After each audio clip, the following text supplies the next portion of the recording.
क्यों विष्णु लेते हैं अवतार और शिव नहीं? जब जब पृथ्वी पर पाप का अंधकार घना होता है, जब जब धर्म की नींव हिलने लगती है, तब तब भगवान विष्णु इस धरा पर अवतरित होते हैं। कभी मर्यादा पुरुषोत्तम राम बनकर आतताई रावण का अंत करते हैं, तो कभी लीलाधारी कृष्ण बनकर अधर्म पर धर्म की नीति की विजय करवाते हैं।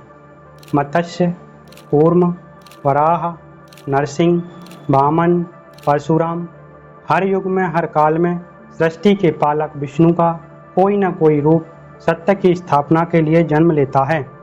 लेकिन क्या आपने कभी सोचा है कि जब ब्रह्मांड में इतनी उथल पुथल मचती है, जब नारायण को स्वयं पृथ्वी पर आना पड़ता है, तब देवों के देव महादेव भगवान शिव क्यों कैलाश पर ध्यान में रहते हैं? क्या वे इस संसार की पीड़ा को नहीं जानते, या उनका मौन किसी गहन रहस्य का प्रतीक है? जब नारायण को बार बार अवतार लेने पड़ते हैं, तो त्रिशूलधारी शंकर केवल मौन क्यों साध लेते हैं? क्या यह मौन उनकी कमजोरी है, या यह वह असीम शक्ति है जो बिना कुछ कहे पूरे ब्रह्मांड की दिशा बदल सकती है? आइए आज इस रहस्य से पर्दा उठाते हैं और जानते हैं कि वास्तव में क्यों भगवान विष्णु अवतार लेते हैं और भगवान शिव नहीं। राम राम दोस्तों, भगवान विष्णु सृष्टि के पालक हैं, संतुलन के धारक हैं। जब भी संसार का संतुलन बिगड़ता है, जब भी धर्म की ज्योति बुझने लगती है और अधर्म अपनी सभी सीमाएं लांघ जाता है, तब ब्रह्मांड के रक्षक जगतपति विष्णु अवतार लेते हैं। वे धरती पर साक्षात मानव रूप में जन्म लेते हैं, समाज के भीतर रहकर उसके दुख दर्द को समझते हैं, क्योंकि जो समाज को भीतर से समझे बिना उसे सुधारना चाहता है, वह केवल आदेश देता है, उद्धार नहीं कर सकता। भगवान विष्णु अपने अवतारों में मनुष्य बनकर हमें सिखाते हैं कि जीवन कैसे जिया जाए। राम बनकर वे हमें मर्यादा, त्याग और आदर्शों का पाठ पढ़ाते हैं। कृष्ण बनकर प्रेम, ज्ञान, कर्म और नीति का गूढ़ सार समझाते हैं। उनके प्रत्येक अवतार में छिपा होता है धर्म की रक्षा का एक नया युगानुकूल मार्ग, कभी युद्ध से तो कभी बुद्ध से, यानी विवेक से। वे समाज के बीच जाकर अज्ञान, अन्याय और अहंकार जैसी आसुरी वृत्तियों को धैर्य, करुणा और विवेक के शस्त्रों से पराजित करते हैं। विष्णु का हर अवतार उस युग की शक्तिशाली प्रश्नों का एक सार्थक उत्तर है।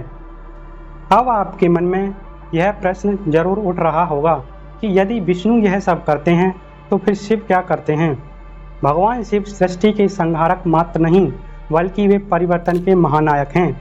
वे केवल अंत नहीं करते, बल्कि वे नव निर्माण का आरंभ भी करते हैं। उनका कार्य है चेतना का जागरण, हमारे भीतर की दुनिया को बदलना। जब समाज में बाहरी बदलाव की आवश्यकता होती है, तब विष्णु अवतार लेकर समाज के भीतर आते हैं, नियम, नीति और प्रेम के माध्यम से मार्गदर्शन करते हैं। लेकिन शिव, वे समाज के बाहर एकांत में स्थित होते हैं, कभी कैलाश के शिखर पर, कभी शमशान की वैराग्य भूमि पर। अपने शाश्वत मौन में वे संसार में शरीर नहीं लेकर आते, क्योंकि वे स्वयं निराकार चेतना हैं। वह परम तत्व जिसमें सब कुछ समाया है और जिससे सब कुछ उत्पन्न होता है। वे अवतार नहीं लेते, वे आवश्यकता पड़ने पर प्रकट होते हैं या अपनी शक्ति भेजते हैं। कभी वीरभद्र बनकर दक्ष के यज्ञ का विध्वंस करते हैं, कभी काल भैरव बनकर अहंकार का मर्दन करते हैं, तो कभी आदि शक्ति माँ दुर्गा के रूप में अंधकार का संहार करते हैं। शिव की उपस्थिति को देखने के लिए आंखें नहीं, अनुभव की गहराई चाहिए। वे उपदेश नहीं देते, वे हमारी अंतर आत्मा को झकझोर कर जगा देते हैं। इसलिए वे अवतार नहीं लेते, क्योंकि वे स्वयं हर रूप से परे हैं। वे आदि अनंत हैं।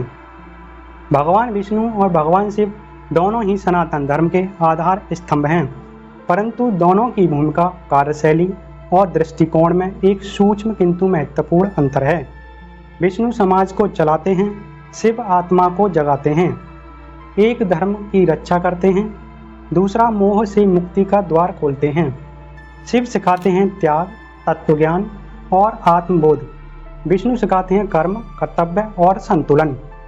सोचिए, यदि जीवन में केवल व्यवस्था हो तो वह बंधन बन जाती है, और यदि केवल वैराग्य हो तो जीवन दिशाहीन हो जाता है।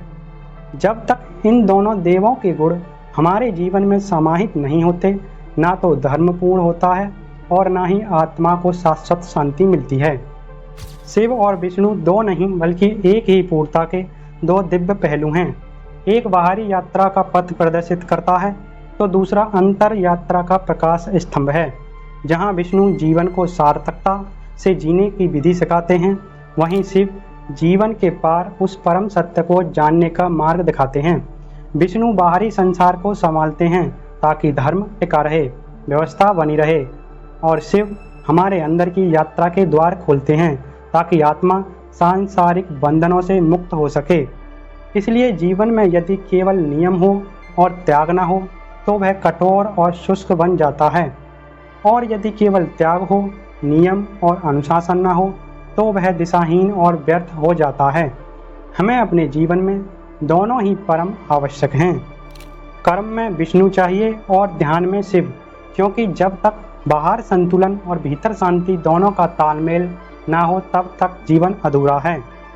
इसलिए पूजनीय दोनों हैं। एक से जीवन को दिशा मिलेगी तो दूसरे से आत्मा को मुक्ति। वे दो भिन्न मार्ग नहीं बल्कि एक ही स्थान तक पहुंचने के दो मार्ग हैं। अगर आपको ये जानकारी अच्छी लगी हो तो वीडियो को लाइक, शेयर और चैनल को सब्सक्राइब करना बिल्कुल भी ना भूलें। मिलते हैं एक नई जानकारी के साथ एक नई वीडियो में।